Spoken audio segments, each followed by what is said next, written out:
బంగాళాఖాతంలో ఏర్పడిన తుఫాన్ ప్రభావంతో ఏపీలో విస్తారంగా వర్షాలు కురుస్తున్నాయి. అయితే ఈ తుఫాను ఏదైతే ఉందో రేపు ఉదయానికల్లా తీవ్ర తుఫానుగా మారి సాయంత్రానికల్లా కళింగపట్నం మచిలీపట్నం మధ్య అంటే కాకినాడ తీరం దాటే అవకాశం ఉందని చెప్పేసి కూడా వాతావరణ శాఖ హెచ్చరిస్తుంది. ఈ నేపథ్యంలోనే తీరం దాటే సమయంలో గంటకు 100 నుంచి 110 కిలోమీటర్ల వేగంతో అయితే ఎదురుగాలు వీస్తాయని చెప్పేసి కూడా వాతావరణ శాఖ హెచ్చరిస్తుంది. అయితే ప్రస్తుతం ఏపీలో ఎలాంటి పరిస్థితులు ఉన్నాయో మనతో వివరించేందుకు మన ప్రతినిధి లింగారెడ్డి సిద్ధంగా ఉన్నారు. లింగారెడ్డి, చెప్పండి, ఏపీలో ఎట్లా ఉంది పరిస్థితి? ఏ జిల్లాలకు రెడ్ అలర్ట్ ప్రకటించారు?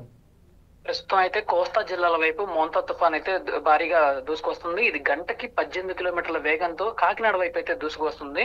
ఈ నేపథ్యంలోనే 7 జిల్లాలకు రెడ్ అలర్ట్ జారీ అయింది. 16 జిల్లాలకు ఆరెంజ్ అలర్ట్, మరో 3 జిల్లాలకు ఎల్లో అలర్ట్ అయితే జారీ చేయడం జరిగింది. దీంతో పాటుగా ఈ రోజు కార్తీక మాసం తొలి సోమవారం కావడంతో చాలా మంది భక్తులు సముద్ర స్నానాలకు వెళ్తున్న నేపథ్యంలో అన్ని రకాల బీచ్లు గానీ పోర్టులు గానీ ఏపీ తీర ప్రాంతంలో ఉన్న పోర్టులన్నీ మూసివేయడం కూడా జరిగింది. అధికారులు హెచ్చరికలు కూడా జారీ చేయడం జరిగింది. ఒకసారి రెడ్ అలర్ట్ జారీ అయిన జిల్లాల సంఖ్య చూసుకున్నట్లయితే కాకినాడ, ముఖ్యంగా కాకినాడలో ఈ రోజు ఉదయం 10 గంటల వరకు వాతావరణం స్థిరంగానే ఉంది. 10 గంటల తర్వాత ఈదురుగాలు భారీగా మొదలైనవి. గంటకి 100 కిలోమీటర్ల వేగంతో ఈదురుగాలు అయితే వీస్తున్నాయి. వర్షం కూడా మొదలైంది.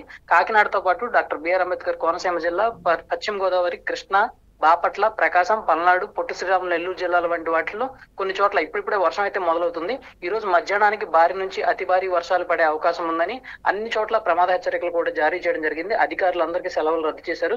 పూర్తి స్థాయిలో పోలీసులు, డిజాస్టర్ మేనేజ్మెంట్ అధికారులు, వీరితో పాటుగా సచివాలయ సిబ్బంది అందరికీ సెలవులు రద్దు చేసి వీరందరినీ ఎప్పటికప్పుడు ప్రజలకు అందుబాటులో ఉంటూ మానిటర్ చేసుకుంటూ మినిట్ టు మినిట్ ని కమాండ్ కంట్రోల్ రూమ్ కి అందజేయాలని వాతావరణ శాఖ, దాంతోపాటు డిజాస్టర్ మేనేజ్మెంట్, సీఎంఓ కూడా ఆదేశాలు జారీ చేయడం జరిగింది.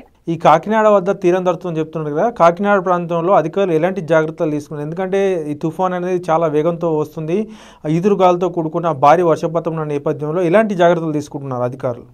ముఖ్యంగా కాకినాడ అమలాపురానికి సంబంధించి అంటే చాలా పెద్ద ప్రాంతం, ఇది చాలా పెద్ద బోర్డర్. ఇక్కడ బోర్డర్ దాటి ఇది తీరం దాటే క్రమంలో దీని ప్రభావం 3 రోజులు ఉండొచ్చని అధికారులు అయితే భారీగా అంచనా వేశారు. ఈ నేపథ్యంలో స్కూల్ అన్నిటి కూడా సెలవులు ప్రకటించారు. అవసరం అయితే తప్ప ఎవరు బయటికి రావద్దని పోర్టుల వద్ద ముఖ్యంగా కాకినాడ పోర్టు, కాకినాడ బీచ్, అమలాపురం సంబంధించి అధికార యంత్రాంగం మొత్తం అటుపక్క మోహరించి కూడా ఉంది పూర్తి స్థాయిలో. ఎప్పటికప్పుడు సీఎం కూడా దీని గురించి పర్యవేక్షిస్తున్నారు. అధికారులను అడిగి తెలుసుకుంటున్నారు. దీనికి సంబంధించి స్పెషల్ ఆఫీసర్లను కూడా నియమించడం అయితే జరిగింది. ఎలాంటి ప్రాణ నష్టం జరగకుండా, ఆస్తి నష్టం కూడా జరగకుండా ఉండేందుకు ఏ ప్రాంతాలు అయితే ముఖ్యంగా తీర ప్రాంతాల్లో మత్స్యకారులు ఎవరైతే ఉన్నారో వాళ్ళందరినీ ఖాళీ చేపించారు కూడా. సముద్రం అల్లకల్లలో ఉండడంతో పాటు అల్ల కూడా చాలా ముందుకు రావడం జరిగింది. ఈ చొచ్చుకొచ్చిన క్రమంలో అక్కడ బోట్లు చాలా వరకు కూడా డ్యామేజ్ కూడా అయ్యాయి. సో ఈ క్రమంలోనే అధికారులు వాళ్ళందరినీ ఖాళీ చేపించి ప్రస్తుతానికైతే పునరావాస కేంద్రాలకు అయితే తరలించారు. ప్రస్తుతం ఎవరైనా మత్స్యకారులు సముద్రంలో వేటకి ఏమైనా వెళ్ళారా? ఎట్లా ఉంది సిచ్యువేషన్? అంటే ఎవరైనా అక్కడ చిక్కున్నారా సముద్రంలో, కానీ ఇప్పటికే తీరానికి చేరుకున్నారా? ప్రస్తుతానికి అయితే వాటి గురించి అధికారులు ఎలాంటి ఇంటిమేషన్ ఇవ్వలేదు. ఎవరు కూడా మా ఊళ్ళు సముద్రంలోకి వెళ్ళారని అధికారులకు కూడా ఎవరు వాళ్ళకి సంబంధించిన వాళ్ళు ఎవరైతే తెలియజేయలేదు. అయితే వీళ్ళు కూడా వీళ్ళు కూడా అందరూ ఎవరెవరైతే అక్కడ నివసించే వాళ్ళు ఉంటారు వాళ్ళందరూ ఉన్నారు, లేదంటే ఎవరైనా సముద్రంలోకి వెళ్ళారనేది కూడా సచివాలయ సిబ్బందికి ఆ బాధ్యతను అయితే అప్పచెప్పడం జరిగింది. వాళ్ళంతా వెళ్ళి డేటా అయితే సేకరిస్తున్నారు. ప్రస్తుతానికి ఈ రోజు సాయంత్రానికి అయితే దాని గురించి ఏమైనా అప్డేట్ వచ్చే అవకాశం ఉంది. ఈ తుఫాన్ ప్రభావం ఎన్ని రోజుల పాటు కొనసాగుతుంది? అంటే గురువారంతో తుఫాన్ ప్రభావం ముగుస్తుందా, ఇంకా ఎక్కువ రోజులు ఉండే అవకాశం ఉందా? ప్రస్తుతానికైతే గురువారం వరకు ఖచ్చితంగా ఉంటుందని అనుకుంటున్నారు. గురువారం కూడా చాలా జిల్లాల్లో ఆరెంజ్ అలర్ట్ మాత్రమే జారీ అయింది.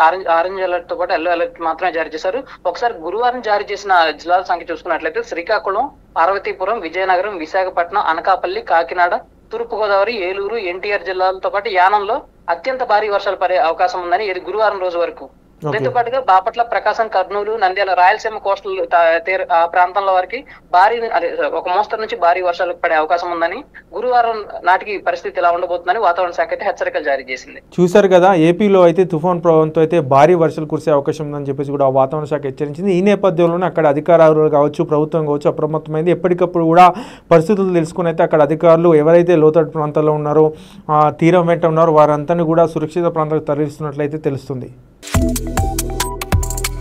Subscribe to One India and never miss an update.